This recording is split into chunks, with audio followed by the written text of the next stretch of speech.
가정폭력.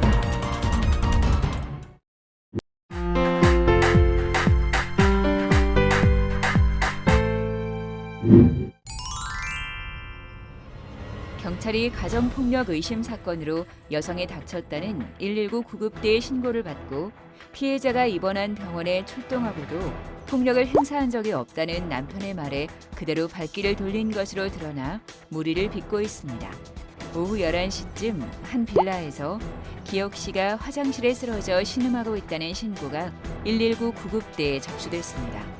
출동 당시 기혁 씨는 호흡과 맥박은 있으나 의식 저하로 의사소통이 불가능했고 화상을 입은 후 방치되어 염증이 심했고 체중은 40kg 정도로 다리에 멍자국도 발견됐습니다.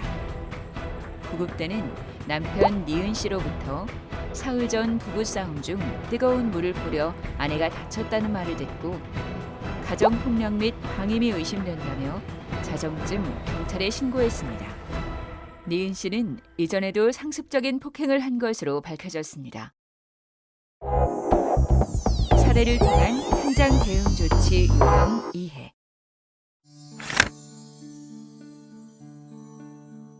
평소 가정폭력이 빈번했던 가정으로 아들과의 관계도 서먹하여 종종 문제가 발생하였습니다. 명절 준비 관계로 시댁 식구와 갈등이 있어 남편과 상의하는 과정에서 더 큰 문제로 비화하여 폭력이 발생하였습니다. 아내는 두려움 때문에 집을 나가 찜질방에서 하루 쉬고 귀가하였으나 다음 날 외박했다는 이유로 남편이 작심을 하고 머리채를 잡고 얼굴과 머리 등을 수차례 폭행했다고 피해자인 아내가 신고하여 긴급 출동한 사례입니다. 이 사례에서 경찰관은 피해자에게 긴급 피난처 입소를 안내하고 재폭력이 의심되어 가해자를 경찰서로 동행했으며 구조 후 피해자의 안전 확인 없이 행위자를 귀가시켰습니다. 귀가 후 재폭력으로 신고되어 가정폭력으로 사건 처리하였습니다.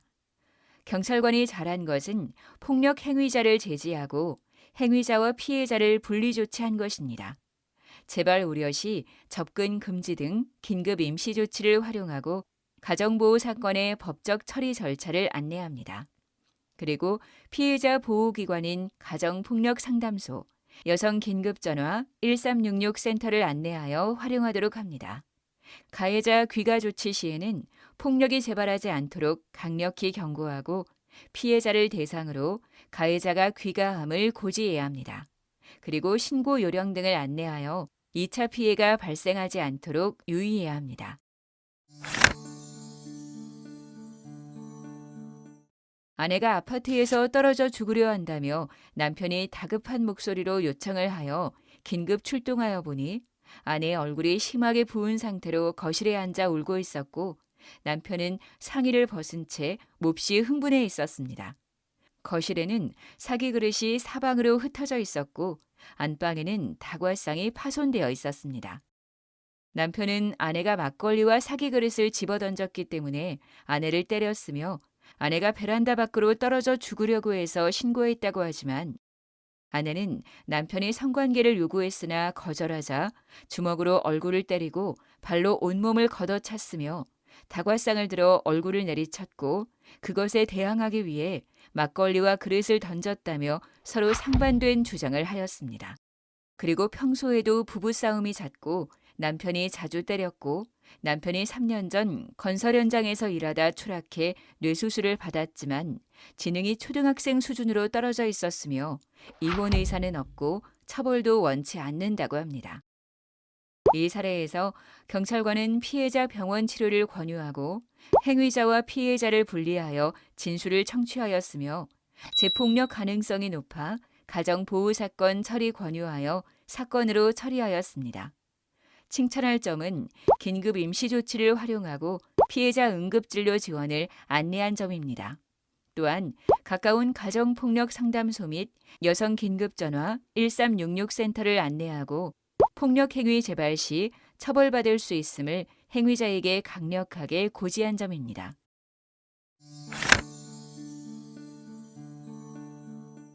7년 전 재혼한 부부로 평소 아내가 돈을 빼돌리는 것으로 의심하여 잦은 다툼이 있었습니다.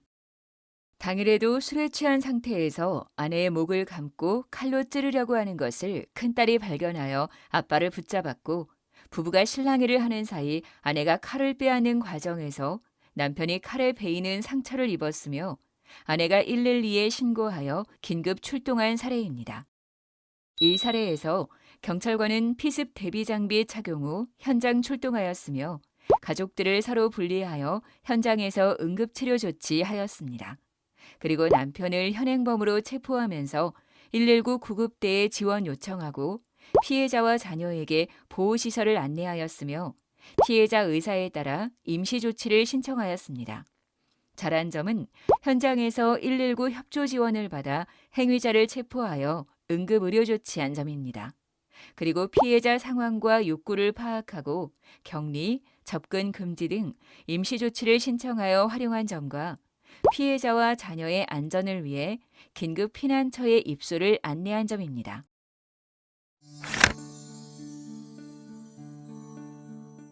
(112로) 전화가 걸려와 지령실 요원이 전화를 받으니 남녀가 다투는 소리가 난 후 전화가 끊겨 걸려온 번호로 전화를 걸자 가정폭력이야 하는 40대 여자의 말과 함께 남자의 목소리가 들리고 위치와 인적 사항이 파악되지 않은 상태로 전화가 끊겼습니다. 신고자는 신고 후 전화기를 꺼놓은 상태로 기지국 주변은 원룸이 밀접한 주거지역이었고 전화 내용으로는 싸움이 현재 진행 중인 것으로 판단하여 현장 출동을 한 사례입니다. 이 사례에서 경찰관은 위치 파악을 위해 기지국 주변을 계속 수색하였으며 통신수사로 신고자의 인적사항 확인하여 주소를 확인하고 신고자 현 주소를 상황 파악하여 공조 요청하였습니다. 주소지와 실제 거주지가 달라 자녀에게 연락하여 현 주소지를 파악한 후 출동 조치하였습니다. 잘한 점은 통신수사로 신고자 인적사항을 확인하고 관할 외 파출소의 도움으로 신고자 주소지 확인 후 가족과 연락하여 신고자 위치를 파악한 점입니다. 특히 가족의 안전을 확인한 점입니다.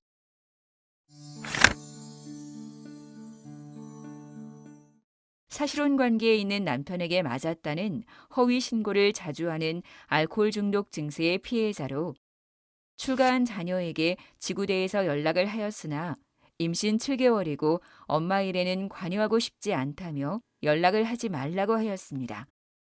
1366으로 현장 방문 상담을 요청하여 경찰관들이 동행하여 피해자와 남편 상담을 진행하는 데 도움을 주었습니다.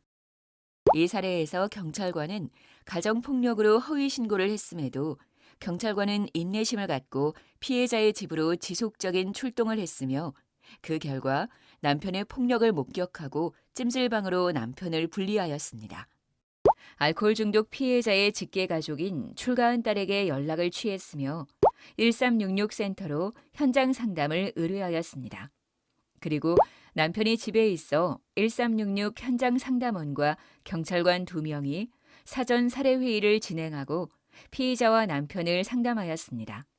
잘한 점은 피해자의 알코올 중독으로 인해 매번 남편의 폭력이라고 허위 신고함에도 신고 때마다 출동하여 정확한 상황을 파악하고 꾸준한 관심을 가진 점입니다.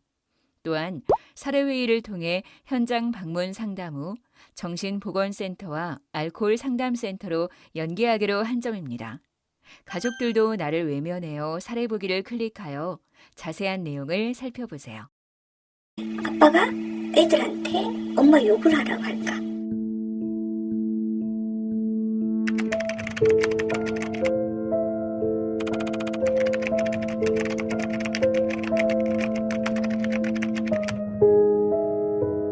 의자를 집어 던지고 그 다음에는 뺨을 때리고 얼굴에서 피가 날 때까지 맞았어요. 여기 상처가 있는데 터진 거예요. 이마에서 막 피가 줄줄줄줄 나더라고요. 응급실에 갔는데 가기 전에 이제 얘기를 하는 거예요. 가서 계단에서 넘어졌다고 얘기를 하라고. 옆에 붙어 있으니까 너무 무서워가지고 어떻게 할 수 없어서 이제 계단에서 넘어졌다. 11시에 시작해서 4시까지 맞았어요. 다른 부분은 안 때리고 머리만 집중해서 때렸어요. 아이들 보는 앞에서. 그러니까 둘째는 소파에다가 앉혀놓고 아이는 이제 울다가 계속 울다가 이제 자기 힘으로 안 되니까 그 그냥 자버리더라고요. 전쟁에 포화해서 막 폭탄이 떨어지는데 자기 혼자서 그거를 참고 견디는 정도의 그 정도의 고통을 느낀다고 하더라고요. 아이들이. 아파트 7층이었는데 폭력이 너무 심해가지고 계단에 그냥 막 뛰어서 갔거든요. 근데 이제 저희 남편이 속옷만 입고 있었어요. 근데 만약에 이제 옷을 입고 있었으면 막 바로 뛰어나와가지고 잡혔을 텐데 속옷만 입고 밖으로 뛰어나올 수가 없으니까 경비 하시는 분이 이제 막 만류를 하니까 잠깐 다툼한 것뿐이다 막 그런 식으로 얘기를 하면서 막 끌고 가려고 하더라고요. 경찰이 왔다가 남편이 별일 없다 그러고서는 돌려보내니까 그냥 가더라고요. 실컷 때려놓고 본인이 잠들 때까지 석정인 것도 네가 할 일이지 밤새도록 괴롭히니까 핸드폰으로 이제 친한 친구한테 도움을 요청을 했어요. 친구가 이제 친정 부모님한테 연락을 한 거예요. 딸을 친정에다 맡겨놨는데 막 그 3살짜리를 얻고 아버지가 이제 너무 떨리셔가지고 운전을 못 하시니까 막 택시를 타고 오셨더라고요. 사랑을 많이 받고 귀하게 자랐는데 한 번도 혼도 안 나고 자랐거든요. 시어머니는 또 본인이 가정폭력을 당하신 분인데도 나는 다 참고 살았다. 약국마다 다니면서 약을 한 조금씩 다 샀어요. 봉지 한가득 대 정도까지 모았거든요. 그래서 나만 죽으면 너무 다 편할 것 같은. 성공한 직장인으로 간부직까지 올라갔는데도 막상 집에 가면 남편이 너는 하는 것, 할 줄 아는 것도 없고 바보다 멍청이다 계속 듣다 보면 그래 나는 할 줄 아는 게 아무것도 없나.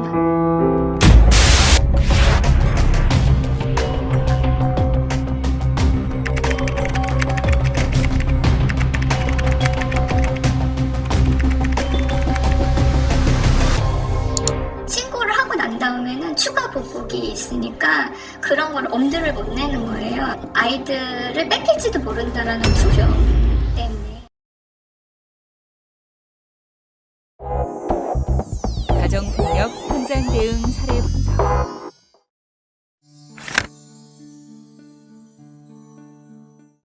현장 출동해서 보니 피해자의 피해 정도가 남편으로부터 따귀 한 대 맞고 서로 실랑이 하느라 팔에 긁힌 자국 정도인데 남편으로부터 폭력을 당했다고 울고 불고 난리입니다. 이런 경미한 폭력도 가정폭력이라고 할 수 있나요? 이 정도는 부부싸움이지 만약 이게 가정폭력이면 어느 가정이나 다 폭력 가정이 될 수밖에 없다는 잘못된 인식으로 폭력으로 고소할 사항은 아니니 부부가 알아서 서로 잘 화해하도록 권유하고 현장을 떠나게 됩니다. 부부가 싸울 수는 있지만 갈등을 폭력으로 해결하면 안 된다는 인식의 변화를 가져오는 기회를 놓쳐버리고 위기 시 경찰에 대한 신뢰를 갖지 못합니다. 따라서 바람직한 대처 방법은 경찰과는 비록 지금은 가벼운 상처이기는 하나 부부싸움을 대화가 아닌 폭력의 방법으로 하다 보면 폭력의 강도가 커질 것이다. 초기에 적절한 대처가 중요하다는 인식을 가져야 합니다. 일단 피해자의 상태를 확인하고 경미한 폭력이라고 해도 다시 반복될 수 있으므로 응급조치를 실시하고 법적 처리 절차 및 가정폭력 관련 상담소, 1366센터 등 필요한 정보를 안내합니다. 아무리 사소하고 경미한 폭력일지라도 갈등의 해결 방식이 아니라는 인식을 갖게 해야 합니다. 현장 출동을 했는데 피해자의 얼굴 상처와 찢어진 옷까지, 깨어진 집기들. 분명 폭력의 상황은 있었으나 피해자가 더 이상의 개입은 필요 없다며 경찰에게 돌아가라고 하는데 그냥 돌아오자니 마음에 안 놓이고 도와주려니 거부하고 이럴 때 어떻게 해야 하나요?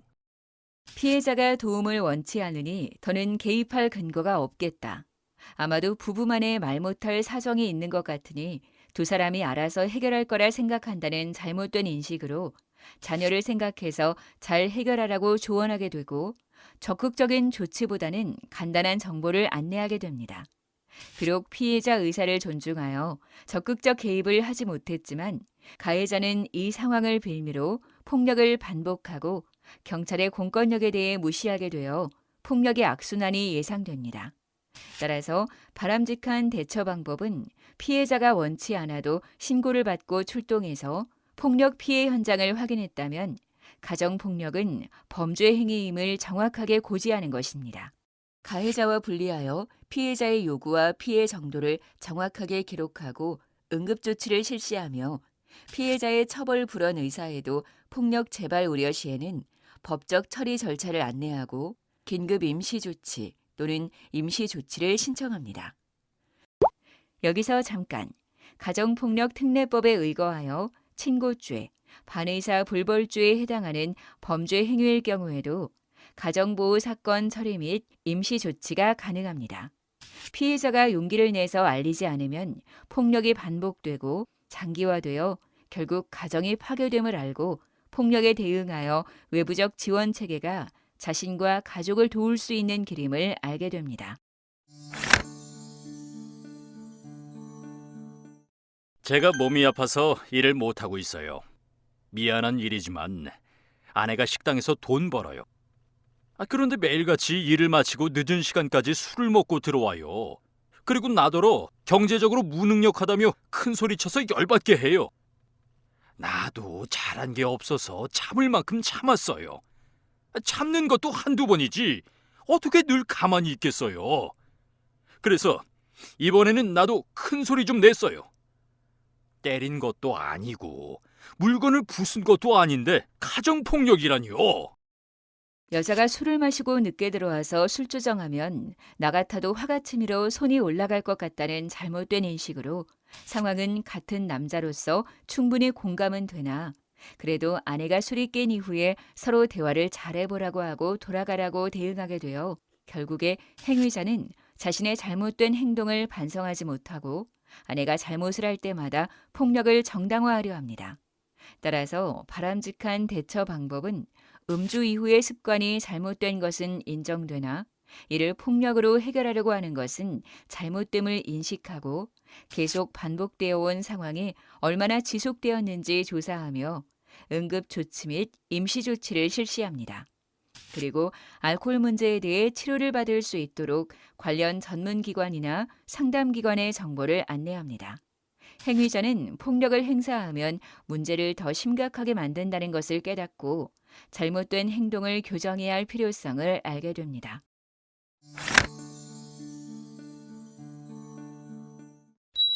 우리 관할 지구대에 단골 신고자분이 있어요. 그때마다 경찰이 매번 출동하고 있어요. 집에 가면 가정폭력은 확실해 보여요. 그럼에도 불구하고 막상 남편을 고소하라고 하면 고소는 원치 않는다고 해요. 같이 있으면 위험하니까 긴급 피난처 입소 안내를 해도 집에서 나가기 싫다고 하고 상담도 자신은 잘못이 없다고 안 받는다고 해요. 경찰인 우리에게 남편만 폭력을 행사하지 않도록 남편만 유치장으로 집어넣으라고 요구하며 소리소리 질러요. 매번 똑같은 일이 반복되니까 이젠 심각한 상황으로 인식도 안 되고 상대하기 어려워요. 늑대와 양치기 소년처럼 잦은 현장 출동으로 더는 현장 출동의 의미가 없다는 잘못된 생각은 여러 대안을 제시해도 피해자 자신이 선택을 하지 않으니 매번 같은 상황만 반복되고 결국 남편은 신체적 폭력을 하지만 아내는 불만을 언어적인 폭력으로 해결하다 보니 늘 평온한 때가 없어 결국 자식들도 집을 떠나버려서 중재 역할을 할 가족이 없을 것입니다. 따라서 바람직한 대처 방법은 지속된 폭력에 대한 피해자의 적극적 대처가 필요하며 폭력을 선택하는 남편의 행동에 1차적인 원인이 있겠지만 피해자의 똑같은 대처 방식이 폭력의 악순환을 변화시키지 못한다는 기제를 설명하여 가해자가 폭력 행동의 책임을 지도록 개입해야 합니다. 가해자가 행동 변화를 가져올 수 있는 계기를 통하여 변화를 시도합니다.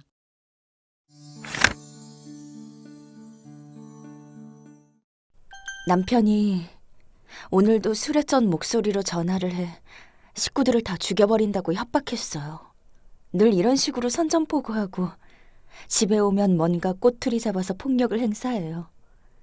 오늘도 분명 그럴 거예요. 이제 남편이 올 시간인데 출동해서 어떻게 좀 해주세요. 전에도 도움을 요청해봤지만 경찰이 도와주지 않았어요. 오늘 또 그냥 맞으라는 거예요? 너무 무서워요. 정말 더 이상 맞고 싶지 않아요. 제발 와주세요. 폭력이 발생하지도 않았는데 예상되는 정황만으로 현장 출동은 가능하지 않다는 잘못된 인식은 급박한 상황이 아니므로 폭력이 발생되면 그때 다시 신고해 줄 것을 요구하게 됩니다. 결국 피해자는 위기 시 경찰의 도움을 받을 수 없다고 판단하고 자포자기로 폭력이 장기화될 수 있습니다. 따라서 바람직한 대처 방법은 비록 지금 바로 폭력 발생은 없지만 그동안 반복되어 온 것으로 보아 도와주어야 할 것 같다는 인식을 갖고 피해자의 주소를 확인하고 1366으로 전화 연계를 도와야 합니다.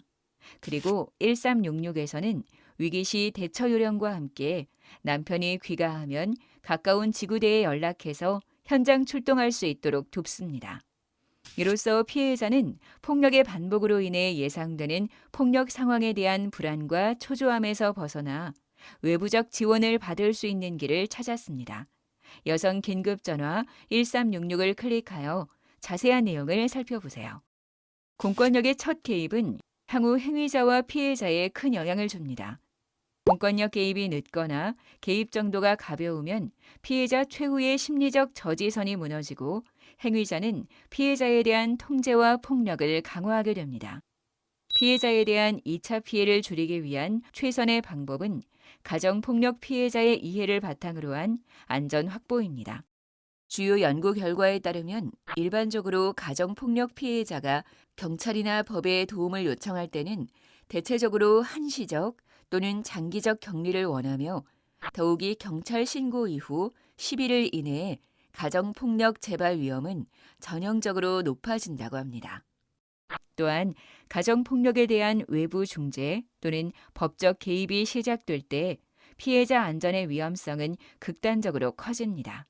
따라서 선진 각국의 실무 규약에서는 형사법적 개입이 시작될 때 최우선적 조치는 피해자의 안전과 보호에 두도록 권고하고 있습니다.